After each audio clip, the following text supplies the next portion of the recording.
try and talk to the family soon and make sure that they know what has gone on today. And basically I'm going to let them know that the heart has started up. So that is the bit that most of us need to think as the positive bit, is that bit of after such a hard work, after understanding what it is, which was actually a sort of revision, is coming back to the family and leaving that feeling of telling them that what you've done, all those years of studies, all those nights that you've lost to study, and horrible meals that you probably had because you were in a hurry and you had to go back and study was worth, and if you come back to a family and give this sort of feeling and news. It's nice and stable at the moment, and we just have to wait and see how it goes over the next few hours.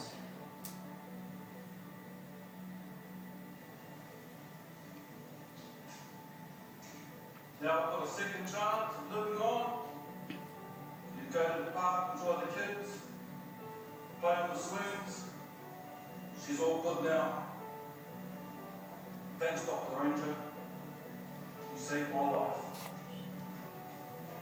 So it's about having your name being mentioned by lots of people, as this doctor just being could be any of you, any of us. So is that feeling they need to hold strongly, as in that's what you want, and if that's what you want, go for it, and nothing will put you down. Obviously, you're not saying that it's an easy process to get there. We need to work hard, but you need to stick to the sort of feelings.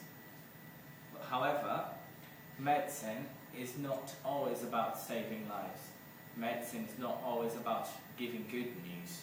It can also be about medical mistakes, and that's where the ethical issues comes around. And that's very important because medical students and doctors need to be aware of law as well.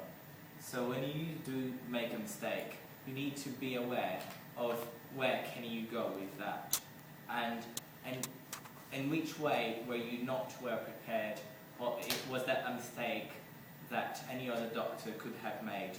So there are ways that you need to be aware of the legislation for doctors, and so being a doctor is not just studying biology, chemistry, anatomy, physiology, but also understand about the law and your social position within the society.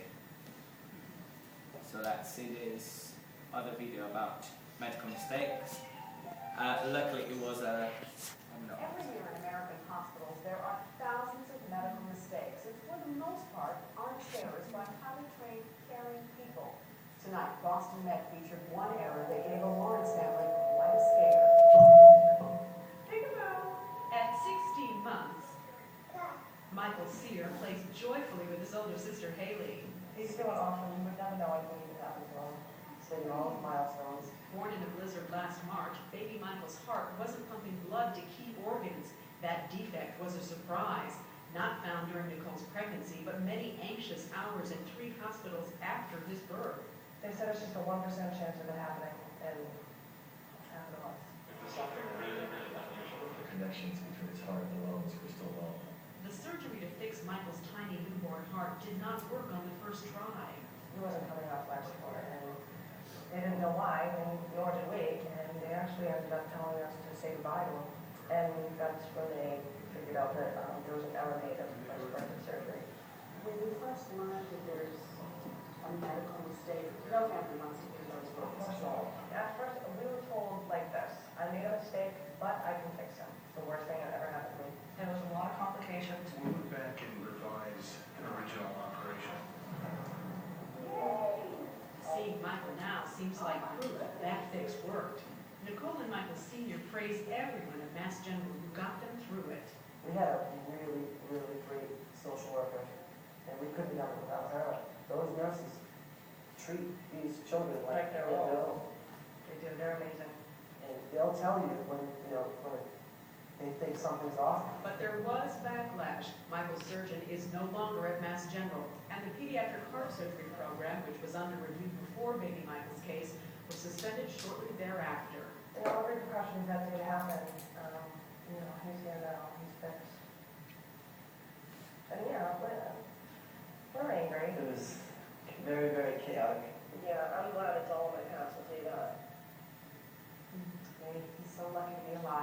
hospital still does many hard operations. So, as you could see, it's about medical mistakes as well. Luckily, this one had a happy ending, and I actually followed this case while it was going on. And it was funny when I found that on YouTube, because I actually saw the case. So that is another feeling that you need to ask yourself: am I ready to cope with that? Cope with mistakes that I can fix, cope with mistakes that I cannot fix. Will you be able to be as honest as this doctor to come to the family and say, I've made a mistake? And in this case, he could fix it, or some case, you cannot. So it's about emergency. It's about seeing if you're going to see this stupid event. You can skip it. You can skip it. No, Skip. skip this out. On the screen. Click the skip. On the actual This, video. yeah. Learn how to read is very important.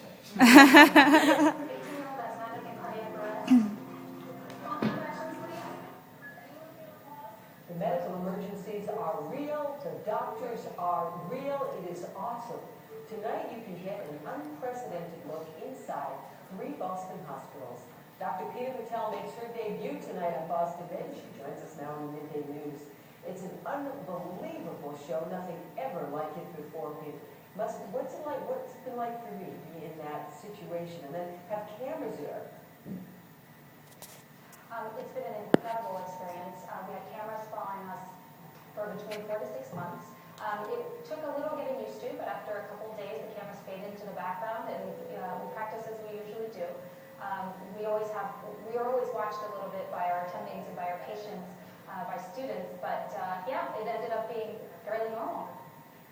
So was it nerve-wracking though? I mean, when you first, like tonight for example, when people are going to see you in action, like right now we're looking at your face and you look a little tense, I have to say. I do. It was nerve-wracking. No one wants their mistakes shown over national media, but the truth is I wanted people to see what it was really like. And as part of that, you have to kind of see the good, and you have to see the bad moments that we have too, because those are the ones where we really grow and grow as physicians. And what have you learned so far? I have learned to be resilient. I've learned to come back from my mistakes, and I've also learned that this is going to happen to people that I supervise at my new hospital, and I can say that I've been through this. I know what it's like, and you're going to get through it. It's going to be okay. Well, thank you for giving us a little inside information. All the best of luck to you, Doctor. Thanks for taking the time. And folks, we hope you know that you can track Dr. Patel's story starting to... So with this video, we could see... So with this video, she was, by the time that the image, she was a medical student. So she made mistakes as well. So she seemed to be tense. But one thing that caught my attention to this video was actually, you could possibly, as many students are when they say, oh, I want to save lives, but not always you save a life. So you need to show that understanding that there are moments that you make mistakes because you are human. There are moments that you can do nothing else and that you lose a life, and how to deal with that. And if it come across, she came with a very good answer in my point of view, which was the moment where she learned most, and it's needed as well. It's not always about the goods, but it's also the bads of losing someone, but learning with that and not going through that again once you've learned it.